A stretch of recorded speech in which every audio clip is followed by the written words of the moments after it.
नमस्कार दोस्तों। तो कैसे हैं आप सभी। मैं आशा करता हूं कि आप सभी अच्छे होंगे और आप लोगों की पढ़ाई भी अच्छे से चल रही होगी। तो आज के क्लास की वीडियो में मैं आपको बताने वाला हूं अर्थशास्त्र के 35 महत्वपूर्ण प्रश्न जो CSBC के द्वारा 2010 से लेकर के 2020 तक पूछे गए हैं। तो आप वीडियो को पूरा ज़रूर देखिएगा क्योंकि एक एक प्रश्न जो है आगामी एग्ज़ाम के लिए काफ़ी महत्वपूर्ण है और यहाँ से प्रश्न आपको अपने एग्ज़ाम में देखने को मिल सकते हैं। और इसका PDF जो होता है, डेली की वीडियो का जो PDF होता है आपको फ्री में दिया जाता है। और अपने आप को जांच करिएगा कि आज के क्लास के वीडियो में से कितने प्रश्न का आंसर आप सही दे पाते हैं।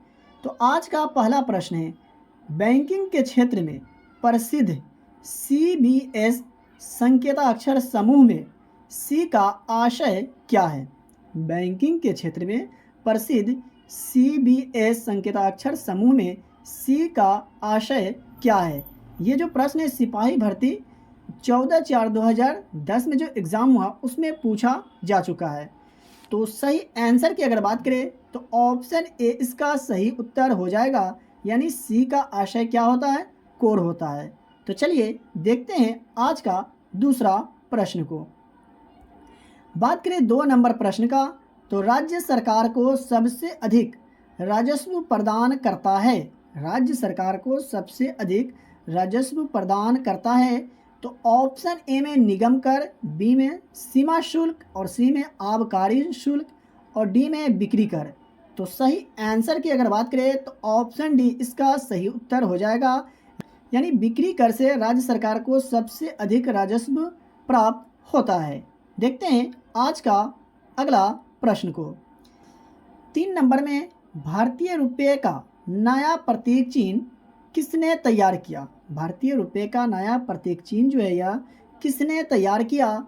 तो सही आंसर की अगर बात करें तो ऑप्शन बी इसका सही उत्तर होगा, डी उदय कुमार ने भारतीय रुपये का नया प्रतीक चिन्ह तैयार किया था, जिसमें रोमन अक्षर R और देवनागरी का अक्षर र को मिलाकर के बनाया गया है, तैयार किया गया है। तो मैं आशा करता हूं कि आपको समझ में ज़रूर आया होगा। प्रश्न का, तो स्थानीय निकाय अपने लिए राजस्व इकट्ठा करती है। स्थानीय निकाय अपने लिए राजस्व इकट्ठा करती है।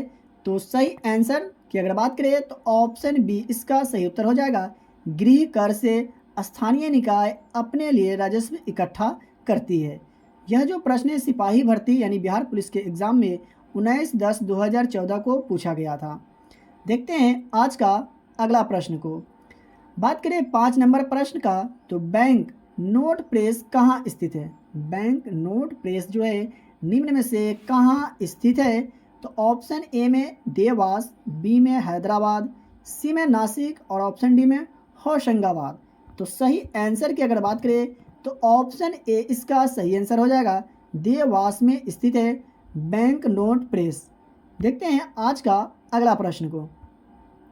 6 नंबर में मशीन टूल उदाहरण है डैश वस्तुओं का। मशीन टूल जो है निम्न में से कौन सी वस्तुओं का उदाहरण है। तो सही आंसर हो जाएगा ऑप्शन सी, यानी पूंजीगत वस्तुओं का उदाहरण है मशीन टूल। 7 नंबर में गृहस्थियों द्वारा खरीदी गई उपभोक्ता वस्तुओं तथा सेवाओं की औसत कीमत को मापने वाला एक सूचकांक है। गृहस्थियों द्वारा खरीदी गई उपभोक्ता वस्तुओं तथा सेवाओं की औसत कीमत को मापने वाला एक सूचकांक निम्न में से कौन है। तो सही आंसर की अगर बात करें तो ऑप्शन बी इसका सही उत्तर हो जाएगा, उपभोक्ता कीमत सूचकांक जो है गृहस्थियों द्वारा खरीदी गई उपभोक्ता वस्तुओं तथा सेवाओं की औसत कीमत मापने वाला सूचकांक है। 8 नंबर प्रश्न का, तो अल्पाधिकार में होते हैं। अल्पाधिकार में निम्न में से क्या होते हैं। तो सही आंसर हो जाएगा ऑप्शन सी, यानी कुछ विक्रेता होते हैं अल्पाधिकार में। बात करें अगला प्रश्न को, तो 9 नंबर में है भारत में राष्ट्रीय आय का आकलन किया जाता है। भारत में राष्ट्रीय आय का जो आकलन किया जाता है कौन सी विधि के द्वारा। तो सही आंसर हो जाएगा ऑप्शन डी, उत्पाद और आय विधियों द्वारा भारत में राष्ट्रीय आय का आकलन किया जाता है। तो प्रिय विद्यार्थीगण, आप यहाँ तक आ गए। वीडियो को अभी तक लाइक नहीं किए हैं तो वीडियो को लाइक कर दीजिए, चैनल को सब्सक्राइब करके बेल आइकन को प्रेस जरूर करें। क्या आप लोगों को पैसा लगता है क्या वीडियो को लाइक और चैनल को सब्सक्राइब करने में? नहीं ना? तो प्लीज़ वीडियो को लाइक करके चैनल को सब्सक्राइब जरूर करें और अपने दोस्तों में, रिलेटिव में भी शेयर जरूर करें जो लोग बिहार पुलिस 2023 एग्ज़ाम की तैयारी कर रहे हैं, क्योंकि काफ़ी महत्वपूर्ण प्रश्न मैं आपको बता रहा हूँ जो आपके एग्ज़ाम के पॉइंट ऑफ व्यू से काफ़ी महत्वपूर्ण है और यहाँ से प्रश्न आपको अपने एग्ज़ाम में देखने को मिल सकते हैं। तो चलिए देखते हैं आज का अगला प्रश्न को। बात करें 10 नंबर प्रश्न का, तो किसी उत्पादक फर्म के लिए अल्पकाल में नियत लागत होगी। किसी उत्पादक फर्म के लिए अल्पकाल में नियत लागत होगी। तो सही आंसर की अगर बात करें तो ऑप्शन ए इसका सही आंसर हो जाएगा। सदा स्थिर और नियत लागत होगी किसके लिए? उत्पादक फर्म के लिए अल्पकाल में।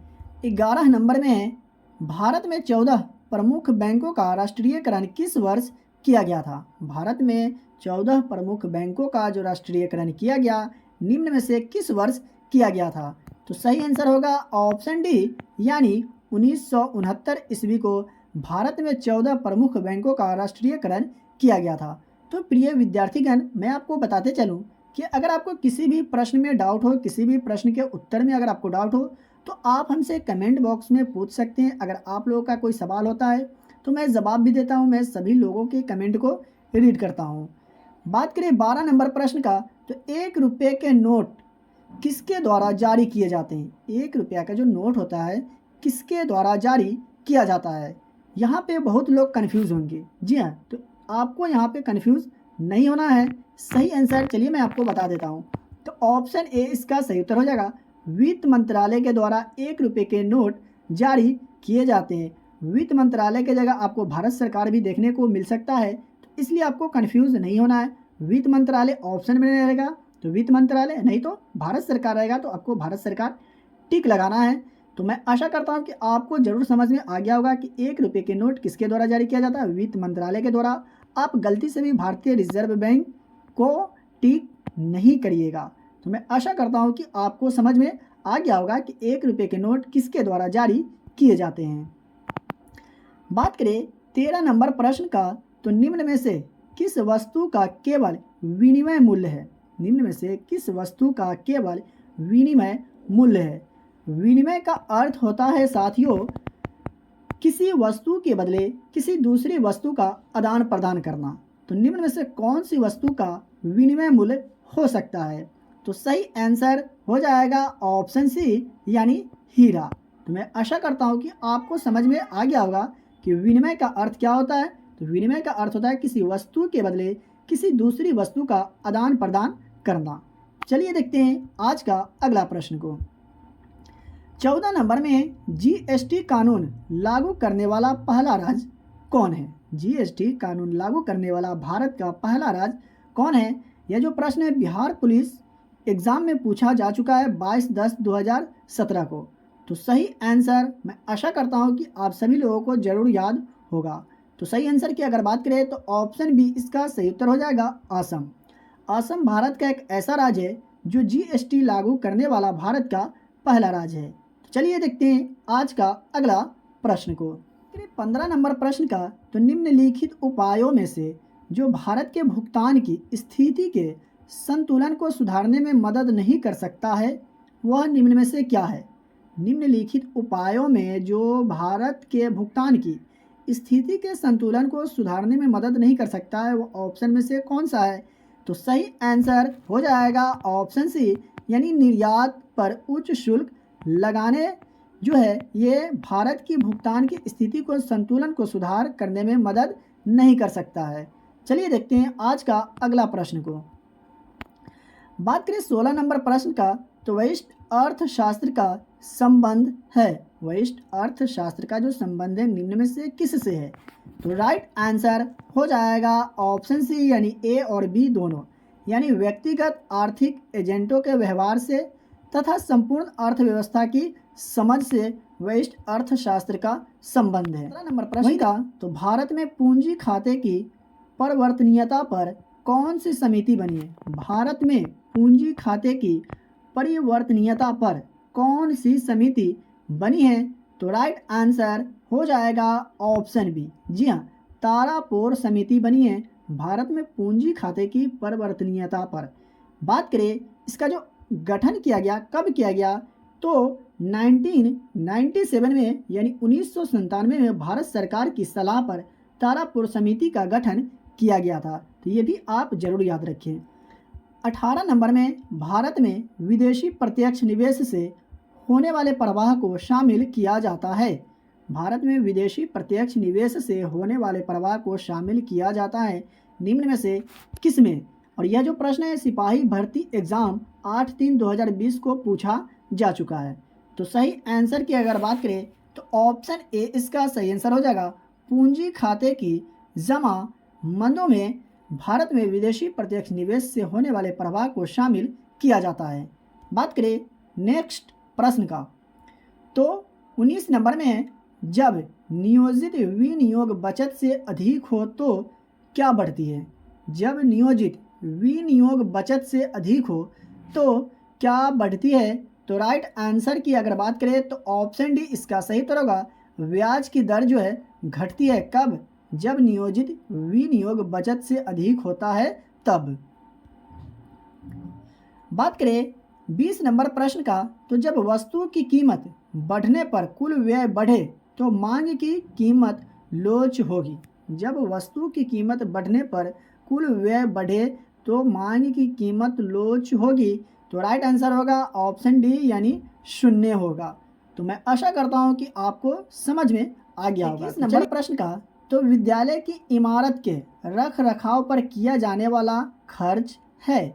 विद्यालय की इमारत के रख रखाव पर किया जाने वाला जो खर्च है निम्न में से कौन सा व्यय है? तो राइट आंसर हो जाएगा ऑप्शन सी यानी पूंजीगत एवं विकास व्यय दोनों है। कौन सा? विद्यालय की इमारत के रख रखाव पर किया जाने वाला खर्च। ये सभी प्रश्न इससे पहले वाले जो एग्ज़ाम हो चुके हैं CSBC के द्वारा कंडक्ट कराए जा चुके हैं उसमें पूछा जा चुका है।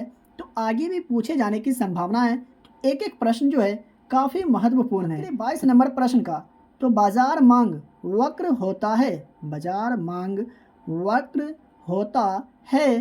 तो सही आंसर हो जाएगा ऑप्शन बी यानी व्यक्तिगत उपभोक्ताओं के मांग वक्र का क्षैतिज योग होता है बाजार मांग का वक्र।